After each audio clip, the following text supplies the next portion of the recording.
My 32 female husband, 34 male's ex, 36 female, claims I swapped our babies when I was in labor. So, my husband left his ex when he found out she was cheating on him shortly after they were married, like a month.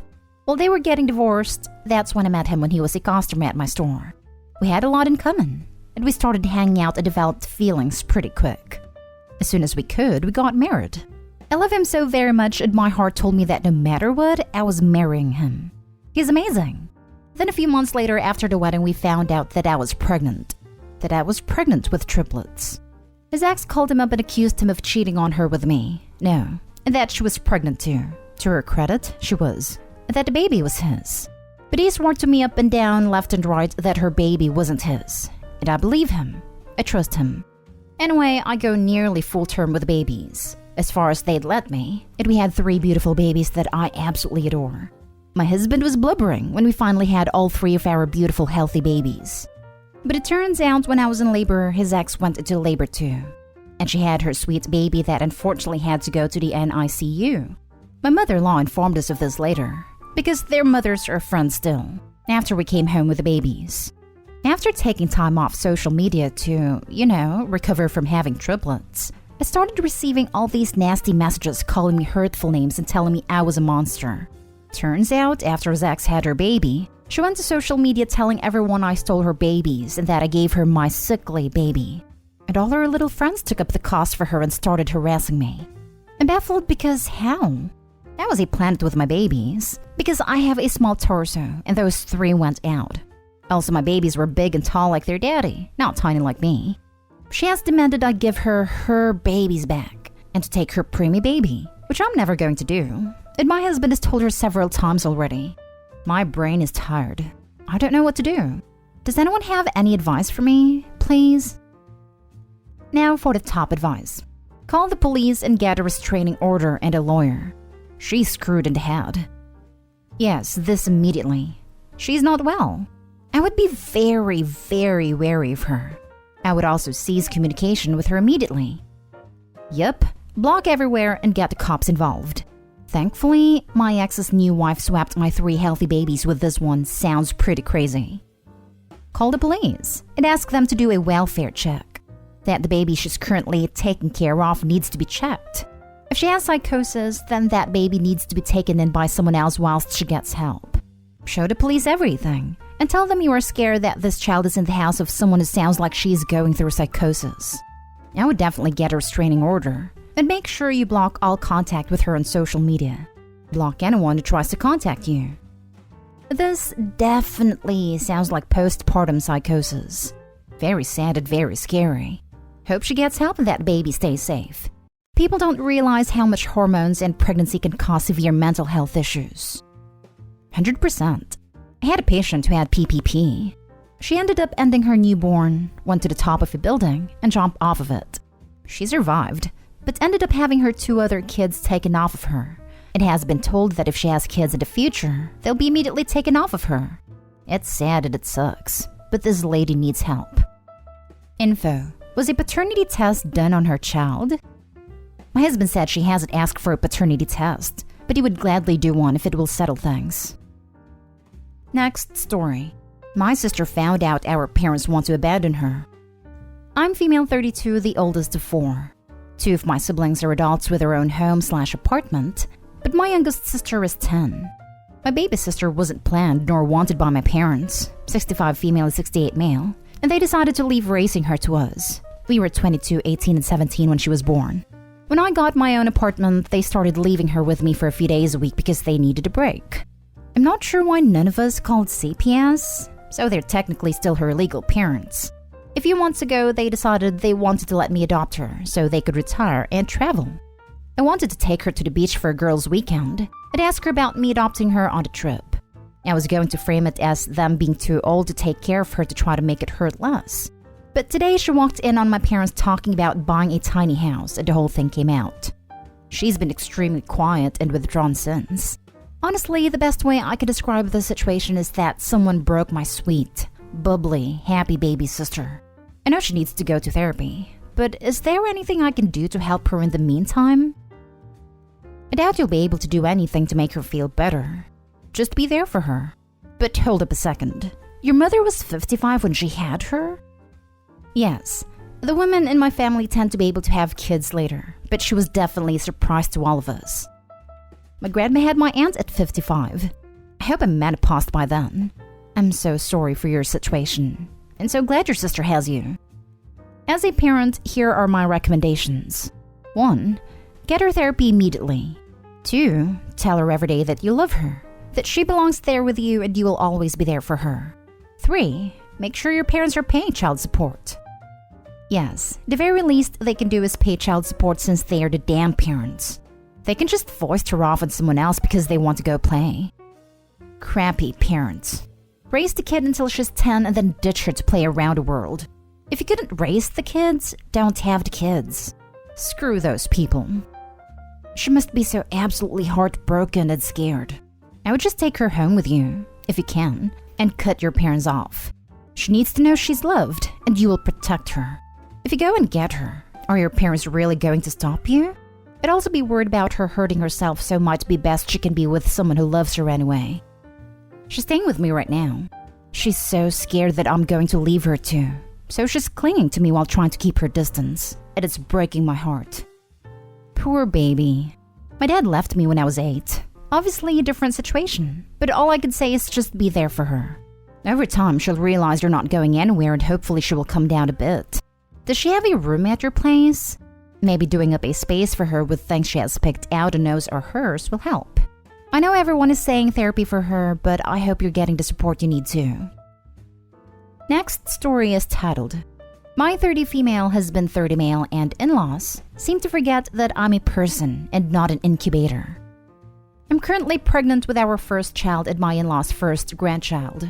Everyone seems to have an opinion on how I'm handling my pregnancy, and I understand they're just excited, but it's starting to feel like they've stopped seeing me as a person and think I'm just this golden incubator. I'm pretty much not allowed to do anything except for rest without everyone overreacting.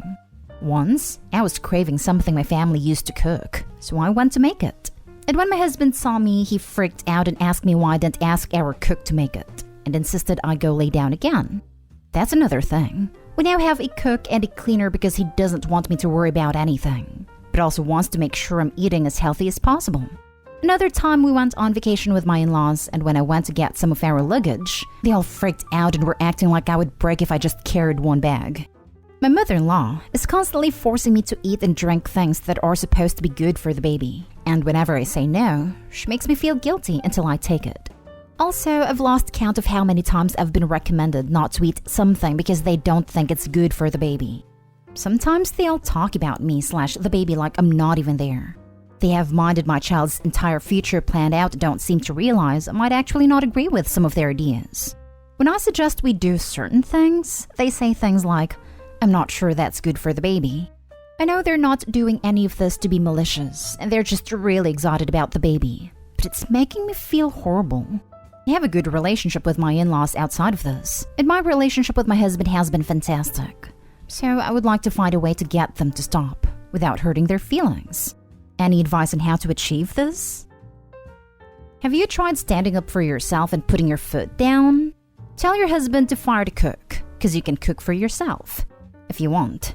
Tell your family you can carry a bag just fine. Tell them you'll eat what you want. You obviously have done research on what you shouldn't be eating, and you will make choices you feel is right. If you don't stand up for yourself, people usually want to stand up for you, especially when you're in a position that makes you vulnerable, aka pregnancy. I wouldn't hold it against them for trying to help, but I think this is in big part of your fault for not setting boundaries.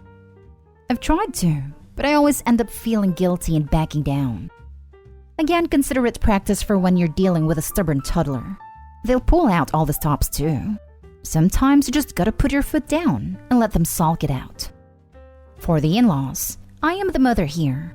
I decide what's good for the baby. I appreciate that you're trying to be helpful, but when I say no or thanks but I'm doing it this way to something, I really need that to be the end of discussion. Or, hey guys, I'm right here, for the times when they just flat out ignore you. As for your husband, you need to have a more serious sit-down conversation about the fact that him treating you like you can't do anything is causing more stress than if he'd back off and trust you to ask for help when you need it. Even more importantly, You need to talk about how to make sure you're on the same page in terms of setting boundaries with the in-laws, because that's only going to get worse once the kids hear unless you sort it out now. But again, you're the mom. Take charge and start setting some rules. Sounds like this can be fixed with communication. First of all, on the resting front, it's super unhealthy. Pregnant women, with the exception of some complications, need to stay active. That's a well-documented fact, so you have it clear out there. If they argue with you, the line, "I have done plenty of my own research and I'm not prepared to put my baby at risk because of the opinions of others," is ready to go whenever you need it. In terms of food and drink, etc., just let them know you're following your doctor's recommendations. You can even make a joke about how if you listened to every piece of advice you ever received about what not to eat when pregnant, you'd starve. It's time to gently set boundaries and make it clear to everyone around you that your word is final on anything and everything related to your pregnancy and body. If anyone tries to guilt you, let them know that if they can't respect your decisions regarding your pregnancy without pouting, then you'll have no choice but to involve them less. Now for the last story. I'm hating my life since having a baby, and we don't know what to do. I never wanted kids. Husband didn't care either way. We're extremely happy and beyond love. I accidentally got pregnant 2 years ago and surprised myself with how excited I got. Hormones are a witch. I had a miscarriage, but decided I would go off birth control and let nature take its course. I got pregnant in October and was very neutral about the whole thing. It sucked, but I wasn't sick or anything, but still just wanted it to be over. Labor was fine. It was scheduled. Nurses were fab and my epidural was mint. No problems there. We had a baby at the end of July last year. We talked about how neither of us really felt the immediate deep love other parents talk about, which was fine. He was/is a super easy baby, and our lives didn't change that much. We do everything 50-50 and it's a breeze. I was on mat leave and it worked. I went somewhere every day, got my exercise and yoga and walking, still ate healthy. We still go out a lot, play sports, have a great support system, lots of babysitting, date nights, friends over, etc. Added information. I've never been depressed, and I'm a genuinely happy, bubbly person 98% of the time. Around month 5, I started crying a lot, really hating time with the baby. I think it's because it started moving and I had to actually pay attention to do things, and just wishing I was anywhere else but in my present situation. I went to the doctor and she prescribed me Wellbutrin. I started a gratitude journal. I did meditation, etc. I went back to work early, and my husband finished maternity leave. That helped for a bit and stopped my massive hourly meltdowns. But it hasn't changed my train of thought, and now I'm basically back to where I was. Cried 4 times today. I freaking hate this life. It's not hard like people say. It's just annoying and frustrating and tramping. I count the minutes from when he gets up until I can ethically bring him to daycare. I count the seconds from when he wakes up from a nap until he can go for another one. I can't get out of the driveway fast enough when we have a babysitter coming over. I have something planned for every minute of the day when it's a weekend, because the thought of staying home all day and entertaining him sounds just freaking awful. It's not him. He's actually quite wonderful. I know that sounds insane, but I hate the act of parenting, if that makes sense. I also just don't get the worth it part. I ruined 2 years, so far. My body, my brain, I'm so dumb now it hurts. My finances, my house, my relationship. For what? Anyway, I'm essentially miserable 95% of the time now, and I can't figure out what to do. My husband just said 2 days ago the hardest part of having a baby is keeping you happy, and he's right. I can't keep living this way, and neither can he. We still can't keep our hands off each other mad, but it's just so terrible. I just wish I had done this with someone else so he would be having fun with it, not me as ruining it. I don't know if I'm looking for advice or maybe someone who feels the same way. Anything would help while I dream about running away. Edit. I'm in therapy, on medication, lots of communication with my husband/family/friends, and my baby would never know I'm not loving this. I'm trying to make this better. It's really human of you to just be open about all of this and there's nothing wrong with you at all. Parenting's like anything else in that it can be crap. You sound like you're intelligent and attuned to your emotions and you've got a good moral compass. Just that being a mother freaking sucks right now. And it's okay to just feel that. You should just talk to your husband and be totally honest. Just tell him that you love him and your child, but that doesn't change how you feel within yourself. Not everyone is built for blissful parenthood, and the crap side of it isn't discussed nearly enough. I believe if it was, there'd be such less shame attached to women who became mothers and don't glow at being appointed a role. You're not alone, and you're smart at a lot of things, and a mom is just one of them, and it's just not particularly fun right now. Try simplify it for yourself and for your partner. Thank you so much. Hearing this a couple of times is making it better. Oh, and he's well aware. The communication flows freely in this house. I do think there's a stigma around hating parenting, and it makes it so hard. Thanks. Just a reminder, this age is the hardest part. When they need you the most. I have a 13-month-old. I get it, he's into everything. But I take solace in the fact that it will keep getting easier. And then school starts. And they just become more independent and knowledgeable. You're allowed to not love it. You're allowed to be touched out. Take it easy and remember, The Muppet Show is streaming on Disney, but HBO has vintage Sesame Street. You're allowed to be touched out. This is a real thing.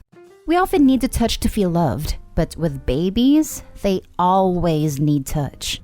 You can be touched out. You can definitely need some space. Also, lots of parents don't actually seriously bond with their children until they can talk. That is totally fine. Sometimes being screamed at for every single need doesn't foster a loving, connected relationship. It gets easier the older they get. Keep your head up, OP. Babies are hard to raise, and honestly, people pretend it's more fun than it actually is. Maybe you will learn to get along with it as it grows up, as many parents do. Sounds like you need a group of adults to take the pressure off of being around a baby all the time. You're normal. People just don't admit all this because they are afraid of judgment. So, I'm pretty open about the fact that this blows, and all the parents around me agree. So why? Why do they make it look appealing and fun? I'd have more than one. I feel like I was conned.